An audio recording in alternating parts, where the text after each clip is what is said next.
We've got new salary and trade rules in the NHL. This is going to impact the Oilers 2025 season a lot.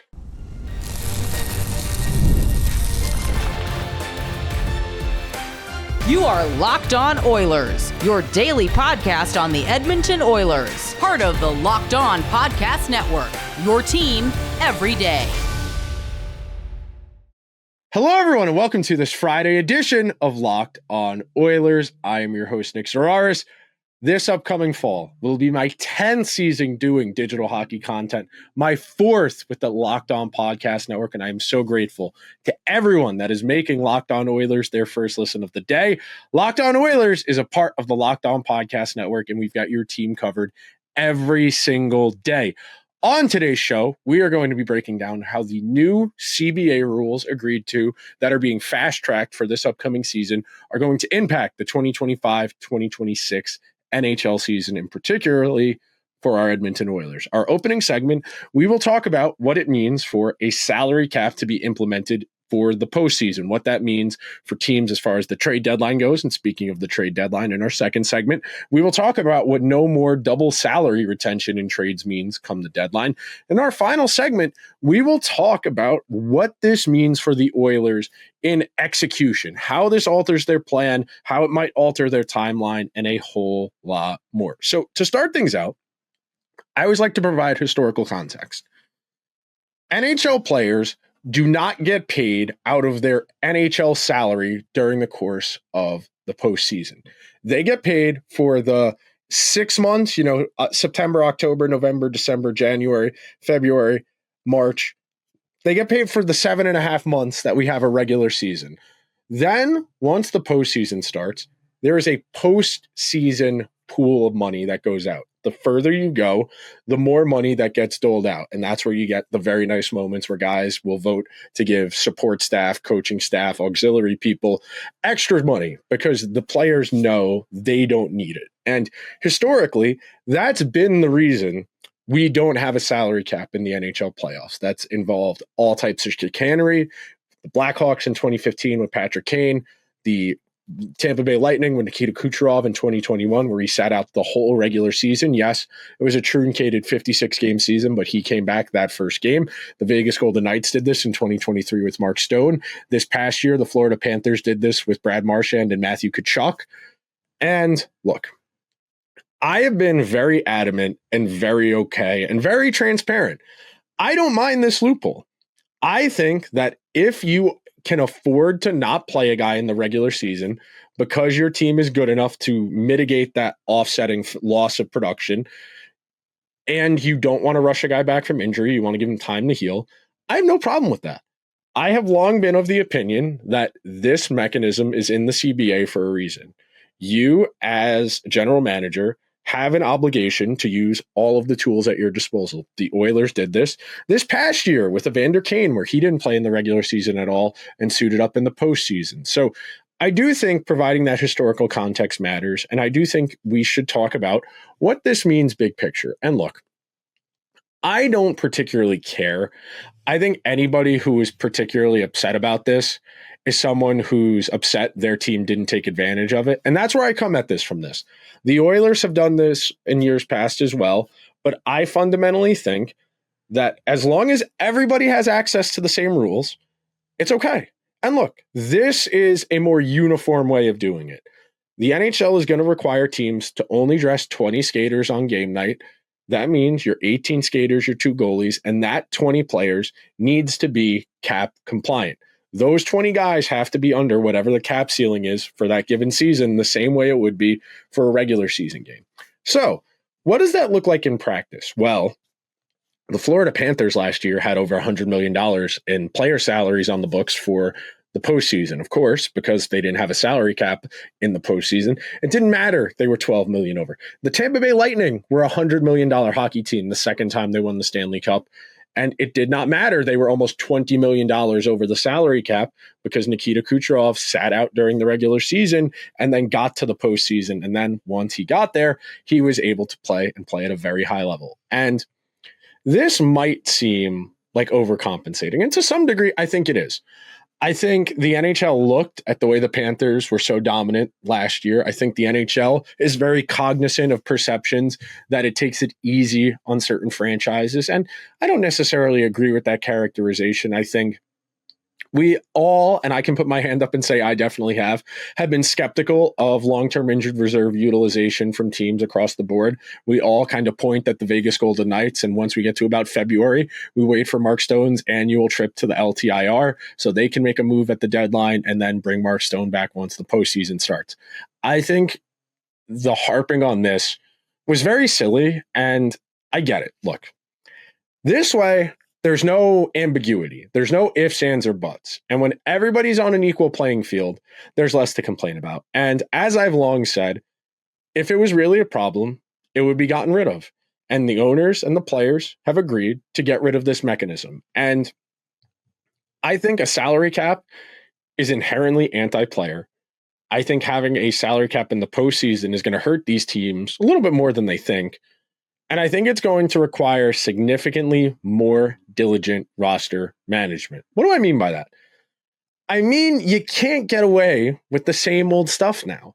When you get to end of February and you're looking at the trade deadline, you're going to have to consider what you're going to do well before you normally would now, because cap accrual, and we're going to talk more about cap accrual in the next segment, won't matter. The idea of sending guys down on paper transactions to the AHL so they're getting paid their AHL cap hit to bank extra space on off days, that's not happening anymore. Everybody is supposed to be on an even financial playing field. And yes, this does help teams that are willing to skirt their obligations. I know general managers won't ever admit it, but some of them hate the fact that their owners won't let them spend all the way to the cap. And owners want to be cash cheap, meaning they want to pay things out over the course of the season, less money upfront in signing bonuses, and it creates a haves and have-not system. And the Florida Panthers have been very aggressive in trying to amplify what makes their team great and putting as much money into acquiring players. Like we said, $100 million against an $88.5 million cap last year.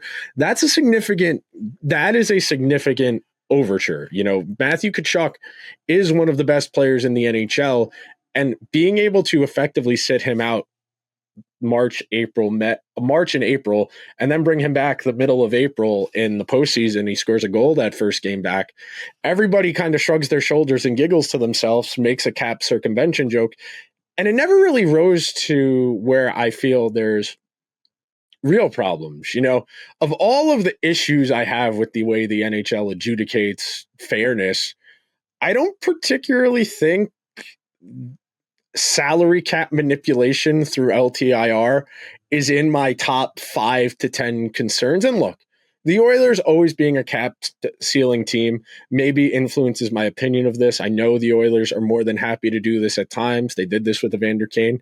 You could argue they did this with Trent Frederick, who played all of one regular season game.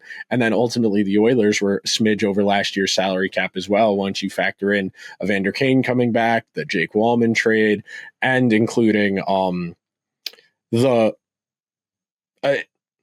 and when you include Evander Kane. So this is an interesting time for this to come into play.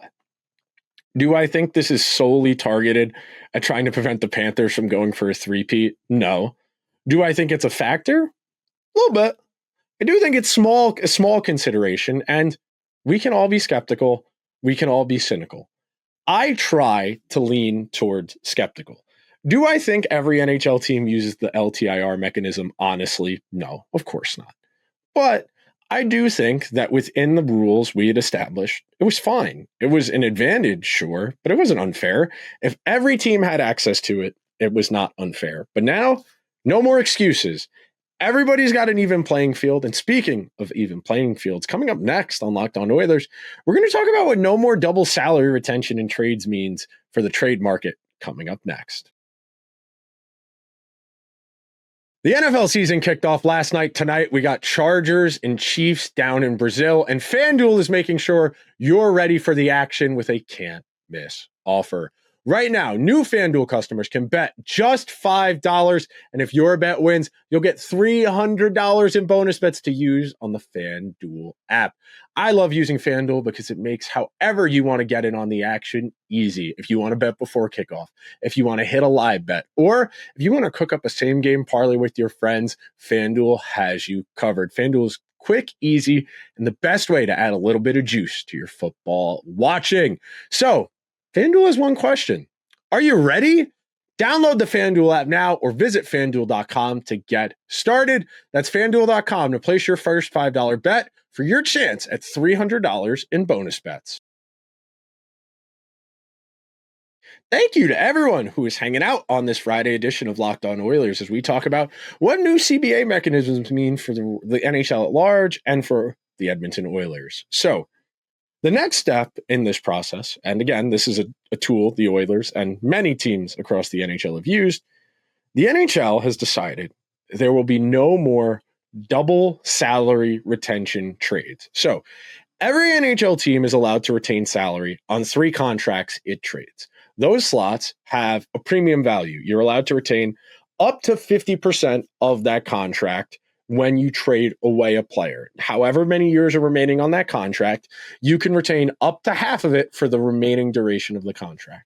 We see this tool used a lot when it comes to players who are premium, when they are an expensive player against the salary cap, because generally speaking, teams that are in a playoff position that would be acquiring said player are going to not have the room to take on their full cap hit. We have traditionally seen teams that are trading away said player ask for more compensation in return for that trade because they are keeping some of that money on the books. The further into the future that money goes, the more a team is justified in asking for to take it on. You think about the Patrick Marleau deal in Carolina that the Hurricanes gave the Leafs a first-round pick. The Leafs gave the Hurricanes a first-round pick to make Patrick Marleau's contract go away.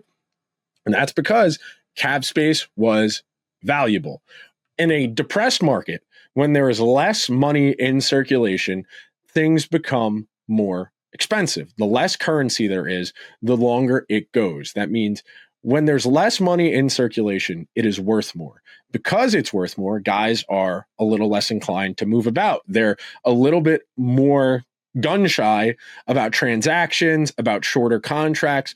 When there's more money in circulation, as we're going to see over the next handful of seasons, as the salary cap starts to increase year over year consistently and at a rate of $5 to $10 million per season, with more liquidity in the system, we arguably may see even less player movement. And that has arguably a negative correlation of what the NHL would like.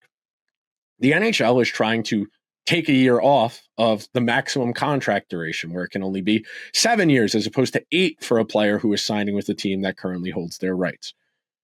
All of these mechanisms, when we're talking about the CBA, contracts, the duration of contracts, the salary cap, these are all grand, massive concepts. I can explain to you how the salary cap works. You think about it like your monthly budget. You pay X amount for rent or your mortgage, X amount for your utilities, your cell phone. If you have a car, your car payment, your insurance. You would like to have some discretionary funds in there, your groceries. If you got kids, your childcare obligations, their extracurricular activities. You got to have something. And when you think about it, teams have to prioritize very much like we do in our day-to-day lives, in our in our recreational and commercial spending. You know, if I spend $40 at the bar tonight, what does that mean for my Saturday spending? Can I only spend 20 on Saturday if I spend 40 tomorrow? And these are the types of considerations the NHL franchises make on the scale of millions, tens of millions, and hundreds of millions of dollars. So, double salary retention is an even more refined way to save cap space. So in this exercise, the Oilers did this last year with Trent Frederic. Technically, the Boston Bruins traded Trent Frederic to the New Jersey Devils. The New Jersey Devils traded Trent Frederic to the Edmonton Oilers. The Bruins retained salary. The Devils retained salary to massage Trent Frederic's cap hit to a number that the Oilers could fit under the cap ceiling. This is a very good way for rebuilding or non-playoff teams to get extra assets. You know, for $2 million, you get an extra third or fourth round pick. And look, a third or a fourth round pick is effectively a lottery ticket in the scope of the NHL. We know that within the first 20 picks is the vast majority of guys who stick at the NHL level, but those are lotto tickets. And like they tell you on the commercials, you never know. You got to get one to get in the mix. And I like to think that taking this tool away tells you something about the owners and general managers' priorities. These two moves in conjunction with each other, the playoff salary cap and double trade retention, are very clearly means to prevent good teams from getting to where Florida is now. And again, I don't think the NHL is doing this because they don't like the Panthers. I think, if anything, the NHL is ecstatic a non-traditional hockey market is having the success it is because it is building another foothold somewhere. And I have been very adamant as a media person for a while now. The Southern Hockey Project has worked unequivocally. The Hurricanes are consistently in the playoffs. The Lightning have won 2 Stanley Cups. The Panthers have won 2 Stanley Cups. The Stars have one, and they've been to another. I think when you look at it through that lens, the Coyotes, for better or for worse, were an important franchise in that scope. I think you can point to the California teams as an example. And look, I know the Sharks and the Ducks are in a bit of a lull right now, and they've been out of the playoffs for a while. Their fan bases are a little tapped out as far as interest goes. But those non-traditional markets are an essential component to a league's financial footing. You need a footprint in the Dallas market. You need a footprint in the Southwest, in that Arizona market. And it's why Gary Bettman did everything he could to prevent the Coyotes from leaving, because that's the fastest growing region of the country, the Southwest, population-wise. And you need to have footholds in those populations because that's where there's money to be made that you don't presently have access to. And just to tie a bow on this before we talk about applying these ideas to the Oilers and their vision for next year, I think, again, I don't necessarily understand why, A, now of all times, and B, why this was an issue. I think teams, the third party, the extra broker that's getting a draft pick, I think that's good. I think teams need to be weaponizing their cap space more. I think you should be incentivizing teams to think towards the future. And look, maybe this is a means of the NHL telling teams, no, we don't want you trading cap space for draft picks. That's not the intent of draft picks. You need to trade those for players. And look, the NHL has made draft picks and salary cap space very valuable, but with salary caps rising and rising at a good rate the next handful of years to catch up to where the NHL should be, I think there's a bit of bearishness in the market as far as spending goes. And I think teams are going to be very reticent to let guys move on. I think they are going to go out of their way to keep players. I think we are going to be sorely disappointed come next July. I don't think Kaprizov, Eichel, McDavid, Philip Gustafson, I don't think any of those big name marquee guys are going to get there next summer. I think by and large, this extra money in the system is going to effectively reinforce where we've been as a league the last 5 to 10 years, where guys very rarely move on, because now teams that would have let, a good second liner go are going to have the flexibility to bump them up from $5.5, $6 million to 8 or 9. And over time, those new salaries are going to start to sink in. It might sound jarring that Connor McDavid makes $17 or $18 million on the next deal, but against where the cap will be 2 or 3 years from now, it's not a bad number. So we're going to take our second and final break on today's edition of Locked On Oilers. When we come back, we're going to apply this to our Edmonton Oilers and what it means for Stan Bowman's 2026 trade deadline.